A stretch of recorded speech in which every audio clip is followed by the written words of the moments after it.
Families of those who are believed to have died in the fire in that apartment block in the Johannesburg CBD will be allowed to identify their loved ones this morning. The Gauteng Forensic Pathology Services says DNA test will be required to identify some of the remains. More than 70 people were killed in that fire. The bodies have been transported to the Hillbrow and Diepkloof government mortuaries.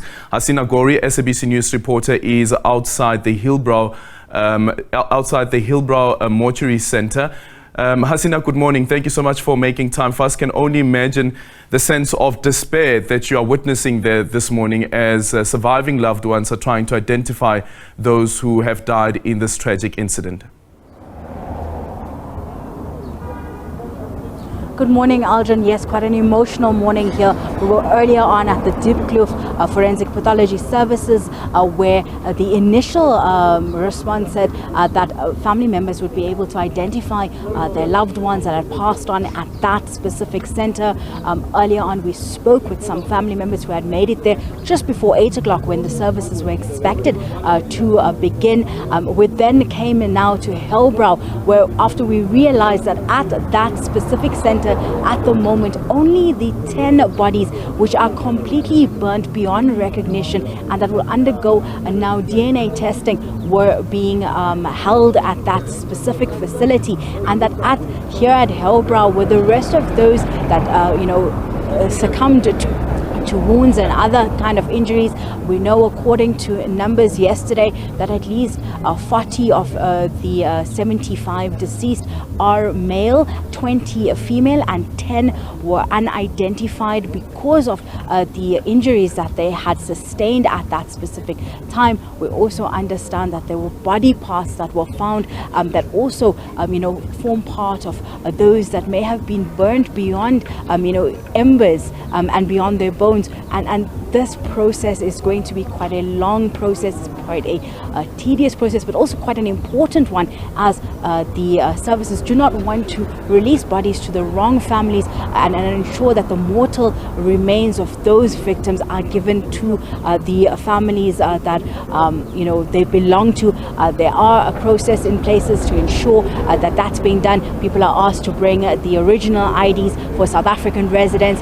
For those that are foreign nationals, they're asked to bring in asylum seekers' passports, as well as various other identification. They're also going to be using the fingerprint systems, rely on the National Credit Bureau, as well as the police records, and well as just the Home Affairs as well, just to ensure that those that have been passed on are released to the right families. Earlier on, when we were at Diepkloof, the mortuary, we spoke with one family member, Teboho, who was there to try and identify his brother who had lived in that derelict building, and I want to bring him in right now. He's now at the Hillbrow mortuary. We spoke at Diepkloof, Teboho, and you were still hoping to find the remains of your brother who you've been told has passed on. Now that you're here at Hillbrow, what did you find when you went inside? Fortunately, it's different information regarding, because of earlier on we were there in Diepkloof, so we got information from step one. So they told us to come here. That's where we're gonna be able to be assisted in terms of body identification. So fortunately, we received another different information. So right now I'm confused because they told us that they give us a WhatsApp number. That WhatsApp number, we should WhatsApp them around 12 o'clock, and then they will tell us the body. They will be able to leave to Diepkloof. Remember, from Diepkloof, now we will go back to Diepkloof again. So, okay, I told them, okay, I got we got IDs to show up. Okay, we are looking for this person. So, what's the next step from there? So, they told us all this needed is some, I think, an ID for the deceased, so that it can be able to go to Home Affairs, things like that. Okay, I'm asking myself that why this thing was not being somebody being able to assist us, give us the information there from Diepkloof, and then so that we can make things easier. Remember, we're traveling like this, so for me I don't understand, because we've been told from there. So right now we back, then back and back and back, Home Affairs, and it's like. So, Teboho, you have not yet even been able to identify and ascertain whether or not your brother is one of those that has passed on. We spoke earlier and you said you've just heard accounts from other people of what took place. Yeah, fortunately, we haven't yet assisted. But right now, what is needed for me to do right now, I need to go and look for, to find the ID, and then so that you can be able to do the proper thing. Because from here to go to Diepkloof, I cannot take my ID with me and go there because it's going to be another different story. So the only thing that's for me today, all I want to see is to see the body. I hear it, yes, but I need to see so that we can do the right procedures as a family and then do some arrangement. But right now we're still in the dark because of the information is misinformation. We're confused. Tebogo, can you tell me a little bit about your brother and how long was he living in that building that burnt yesterday? I could say he's a person plus minus 5 years. He was staying and come back home to Soweto, come to Jozi. Yeah, but he plus minus 5 years. Yeah. And he's always lived in that building. Do you know? Did you ever visit him in that building? And what was the conditions like inside that building? No, fortunately, I'm not gonna lie. But then I have him there. Fortunately, he's just recently moved in the building in 2 days' time because we were staying somewhere.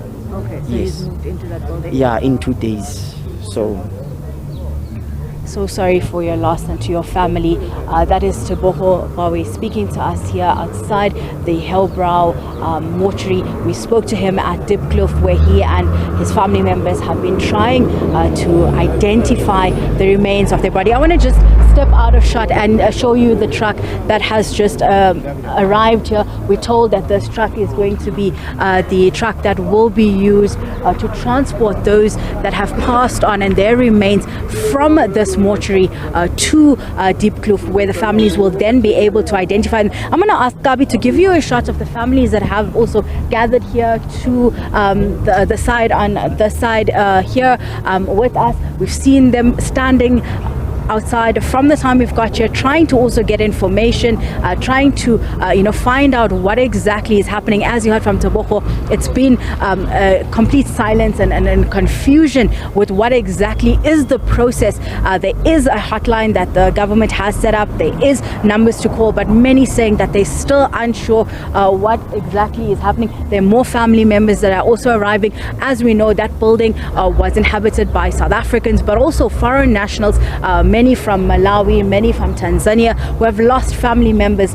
I spoke with one brother yesterday, Hassan, who told us his family lost 6 family members. That was his brother, his wife, 3 of the children, and another brother of theirs, all in this fire. So, these families are looking for answers, looking for processes. Many of them are Muslim, and according to Islamic faith, burials do take place within 24 hours, and in extreme situations such as these, within 72 hours. So many of them are quite ardently trying, to get answers, to find their family members. I apologize, and ensure that they're given the burial that that they need to, and that processes can take place. I want to bring in hopefully the SABC Burial Services, Muhammad Ibrahim, who will be speaking to us here. Your organization has been here. What is your initial response right now, and what are you here to assist with? Look, basically we're here to assist with the burials of all the deceased. For now, we're trying to see when we can get the bodies released, etc., and start making the necessary funeral arrangements for them. According to your understanding, how many of those that have deceased are Muslim and would need the assistance of SABC Burial Services? Look, currently at the moment, we have no idea as yet. We're actually waiting for forensics to update us into when the families can start doing identification and stuff. So once that is processed, then we will have an indication of more or less how many are Muslim, how many are non-Muslims, whatever the case may be. Thank you so much. That was SABC Burial Services speaking to us here outside the Hillbrow mortuary, where families have gathered to try and get a chance to identify the bodies. Aldrin, quite, as you can understand, an emotional situation. Gauteng Health has said that they're also going to be setting up trauma counseling and psychosocial services for those who would need it, given the situation many families, at least 140 families, were left destitute. There's no exact number of how many were actually living in those buildings. As we know, it was an abandoned building, hijacked. There's no documentation of how many people were actually living and residing within those walls. When we spoke to a woman yesterday who was looking for her brother, she was lucky enough to find him in a hospital, and she said that when she would visit her brother, going into those floors to get to his room, you would have to sneak through people, ask for space. It was completely full. It was quite overcrowded, and these were some of the accounts we've heard from people. Her brother was one of those who threw themselves or jumped out of a window to escape the fire that burnt from the early hours of yesterday morning. These are just some of the accounts that we've heard, but also given the situation, Aldrin, many of those would still be in the process of shock. We've spoken with some social workers, and they explained that following such a devastation, many of the victims will still not even be processing this grief at this point, and their first point of departure right now would be survival, would be identifying families, would be trying to get some kind of closure and making arrangements for funerals. But those that have survived, I think their main concern also will be finding a shelter and food, because many have been left with none of their belongings. And these are all different processes that various different NGOs and stakeholders within the city and extended within the community will come out to give assistance to many of these poor, vulnerable communities that now have been left destitute, and once again grieving as well. I heard the media monitoring Africa, who sent out a statement late last night, just warning and ensuring that those that are covering the story, but also those that are from the political parties as well, do so with grace and dignity, and ensure that the victims are not further traumatized, and ensure that we're sensitive to the case. And I think that is something that even today, when we tried speaking with some of the family members, many still grieving and asked for privacy during this time, and that's why I'm not really speaking to many of them right now, as they've asked not to be interviewed at this process. And I think that that's something we need to take into account and take cognizant of, covering these kind of stories, that some are grieving and do not need their grief to be done so publicly, and that we should allow them that space and grace to do so. So we'll keep you updated, as you heard from Tebogo earlier when we spoke to him, telling us that he's also confused. Speaking with SABC earlier as well, there's no concrete answers on how exactly this process is going to take place, how exactly and when exactly will the bodies be released to families.